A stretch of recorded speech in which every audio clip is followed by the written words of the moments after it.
Did you know that nearly 70% of Americans can't cover a $1,000 emergency expense? That's a shocking statistic. But here's the good news. You can change that starting today. Building an emergency fund could be a game changer for you, and I'll show you how to create yours from zero.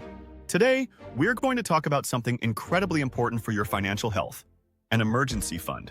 If you've ever faced an unexpected expense, like car repairs or a medical bill, you know how stressful it can be when you don't have money set aside to cover it. An emergency fund is your safety net, and it's one of the first steps toward building financial security. Now, if you haven't started one yet, don't worry, you're not alone. But it's never too late to start. Today, I'm going to walk you through how to create your emergency fund from scratch. Make sure to stick around, hit that subscribe button, and let's get started. For many of us, saving money for an emergency fund feels like an impossible task. Between rent or mortgage payments, utilities, groceries, and other day-to-day expenses, there just doesn't seem to be enough left over to put into savings. And on top of that, life throws unexpected costs at us all the time. Maybe your car breaks down, or you have an emergency medical situation, or even something as simple as an appliance breaking down. These costs can feel like they come out of nowhere and often leave us scrambling for cash. This is why an emergency fund is so crucial. It's not just for huge emergencies, it's for peace of mind. It's about knowing that if something goes wrong, you have the resources to handle it without stress or taking on debt. But I get it. With rising living costs and so many things competing for your money, saving even a small amount can feel like a challenge. But don't worry, there are ways to make it work, and we're going to dive into that. Now, let's break down exactly how you can start building your emergency fund from zero, step by step. The key to success here is consistency and smart strategies. Let's dive into some practical tips that will help you make steady progress, even if you're on a tight budget. Step 1. Set a clear and achievable goal. The first step is to set a goal for your emergency fund. Most financial experts suggest aiming for at least $500 to $1,000 for a basic emergency fund. This is the amount you'll need to cover most unexpected expenses like a car repair, medical bill, or a sudden job loss. If that feels too big right now, start smaller. Every little bit counts. Setting a clear goal helps you stay motivated, and once you reach that target, you can increase it to cover 3 to 6 months of living expenses over time. Step 2. Start small and build consistently. You don't need to deposit large sums of money into your emergency fund right away. The key is to start small and build consistently. Start by saving a small amount each week or month.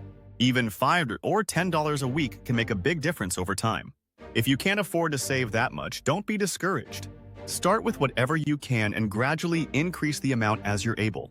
One great way to make this easy is by automating your savings.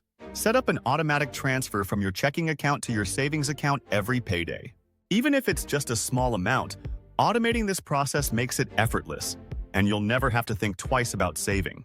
Over time, these small deposits will add up, and you'll be surprised at how quickly your emergency fund grows.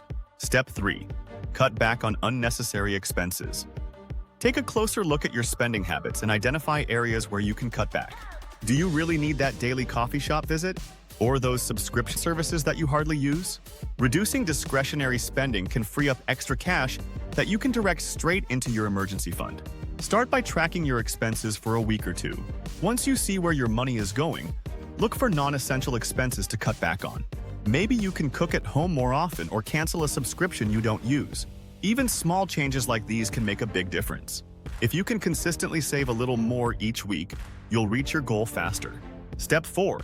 Round up your purchases and save the change. Another easy way to save money without feeling the pinch is by using apps or bank features that round up your purchases to the nearest dollar.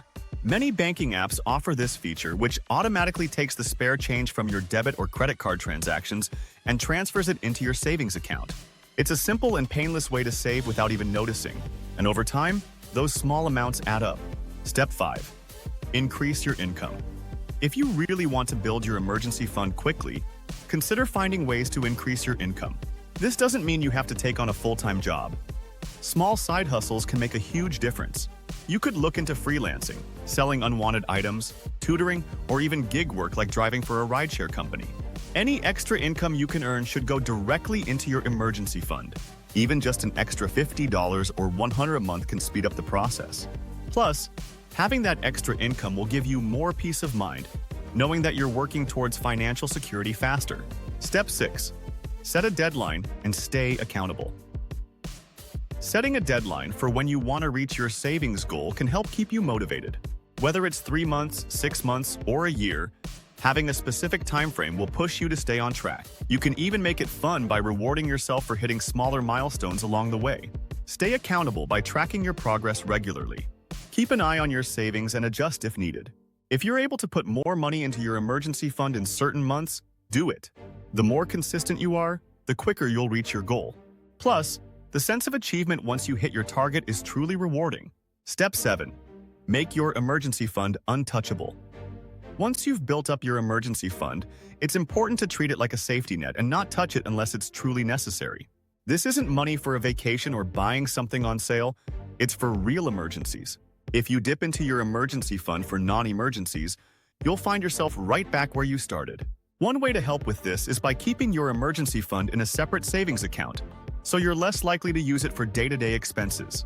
You can also consider putting it in a high-yield savings account or money market account where it can grow a bit while you don't touch it. By following these steps, you'll be able to build your emergency fund from scratch, one small step at a time.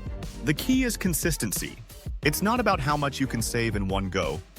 It's about making saving a habit and sticking to it. When you start small, you'll feel more confident and empowered as you watch your emergency fund grow. And in no time, you'll have that financial cushion you've always wanted. So, to recap, building your emergency fund from zero is all about setting a clear goal, starting small, and staying consistent. It's about cutting back on non-essential expenses and finding creative ways to save. Whether it's through automatic transfers, rounding up your purchases, or finding extra ways to make money. The most important thing is to start today. Your emergency fund will provide you with the peace of mind that you can handle whatever life throws at you without going into debt or stressing out. With time and consistency, you'll build that safety net, and you'll be in a much stronger financial position. Now, I'd love to hear from you. Have you started building your emergency fund? What challenges have you faced, and how have you overcome them? Drop a comment below and share your story. If you found this video helpful, don't forget to like, subscribe, and share it with anyone who could use some help in starting their emergency fund. Take the first step toward your financial freedom.